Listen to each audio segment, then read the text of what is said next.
Saat ini Koran Sumsel update bersama saya, Meta Anggraini yang akan mengulas beberapa artikel yang sempat ramai di media sosial pada hari ini.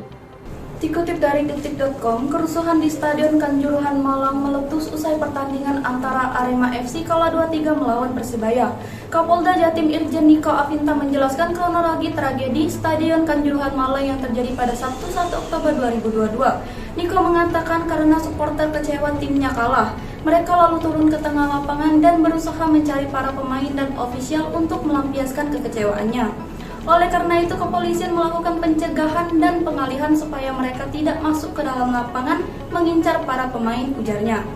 Polisi lalu menembakkan gas air mata karena para supporter anarkis. Aremania, kata Niko, menyerang petugas kepolisian hingga merusak sejumlah fasilitas stadion. Lalu mereka pergi keluar di satu titik di pintu keluar, yaitu kalau nggak salah pintu 10. Kemudian terjadi penumpukan yang menyebabkan kekurangan oksigen. Lalu tim medis dan tim gabungan ini melakukan upaya penolongan yang ada di dalam stadion dan juga dilakukan evakuasi ke beberapa rumah sakit, terang Niko. Kapolri Jenderal Listio Sigit Prabowo memaparkan tim DPI langsung melakukan proses identifikasi terhadap seluruh masyarakat yang menjadi korban dalam tragedi Kanjuruhan. Untuk saat ini, kata Sigit, berdasarkan hasil koordinasi dengan Dinas Kesehatan Kota, jumlah korban meninggal dunia akibat peristiwa tersebut sekarang berjumlah 125 orang. Presiden Jokowi buka suara terkait kerusuhan yang terjadi di Stadion Kanjuruhan Malang. Jokowi menyampaikan duka cita dan berharap peristiwa tersebut tidak terulang kembali. Jokowi memberikan arahan khusus kepada Menkes Budi Gunadi Sadikin dan Gubernur Jawa Timur Khofifah Indar Parawansa. Jokowi ingin korban yang dirawat mendapatkan pelayanan terbaik. Arahan khusus juga disampaikan Jokowi kepada Kapolri Jenderal Listio Sigit Prabowo. Jokowi ingin tragedi Kanjuruhan diusut tuntas. Kemudian Jokowi juga meminta Menpora, Kapolri, dan Ketum PSSI untuk melakukan evaluasi menyeluruh tentang pelaksanaan pertandingan sepak bola. Selain itu, Jokowi meminta agar Liga 1 di-stop sementara.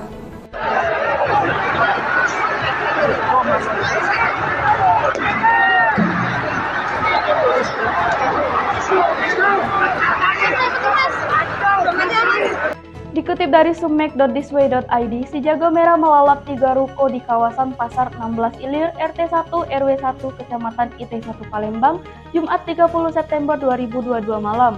Sekitar pukul 22.00 waktu Indonesia Barat, hampir 1,5 jam petugas damkar Kota Palembang berjibaku memadamkan api di ruko 2 lantai yang berada di kawasan Pasar 16 Ilir Palembang itu. Dugaan awal penyebab terjadinya kebakaran ini dikarenakan konsleting listrik yang berasal dari salah satu toko manisan yang ikut terbakar. Agus, salah satu keluarga pemilik ruko, mengatakan pemilik ruko ini merupakan ketua RT setempat, Kemas Burhanuddin atau biasa dikenal Kijah. Api kemudian membesar sehingga merambat ke 2 ruko di sampingnya yang tak berpenghuni. Dari kejadian tersebut, seluruh perabotan rumah tangga dan isi toko manisan tak ada yang tersisa, termasuk 1 sepeda motor Yamaha Mio. Tak ada yang selamat, kerugian mungkin hampir ratusan juta, ujar Agus. Min, kebakaran mas min. Usahain min, sila min, bakaran min. Toko mas. Min, bakaran min, sila min. Nama sila min, bakaran min. Dilansir dari kompas.com, pemerintah akan menghentikan ekspor untuk sejumlah komoditas mineral mentah, salah satunya tembaga. Hal ini disampaikan Presiden Joko Widodo dalam acara UOB Annual Economic Outlook 2023 yang disaksikan secara virtual Kamis 29 September 2022. Presiden Jokowi menegaskan setelah melarang ekspor nikel, pemerintah akan menghentikan ekspor timah, tembaga, dan bahan-bahan mineral yang kerap diekspor mentah.